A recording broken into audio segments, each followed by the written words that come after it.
एक मुलगा समुद्राच्या किनारी खेळत असतो. अचानक लाट येते. त्या लाटेमध्ये त्याची चप्पल वाहून जाते. तो समुद्राच्या किनाऱ्यावरच्या वाळूवर लिहितो, समुद्र चोर आहे.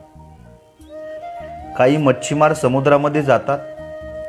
त्यांना भरपूर प्रमाणात मासे मिळतात. ते लिहितात, समुद्र अन्नदाता आहे. एका म्हाताऱ्या आजीचा नातू समुद्रामध्ये बुडून त्याचा मृत्यू होतो. ती लिहिते, समुद्र खुनी आहे.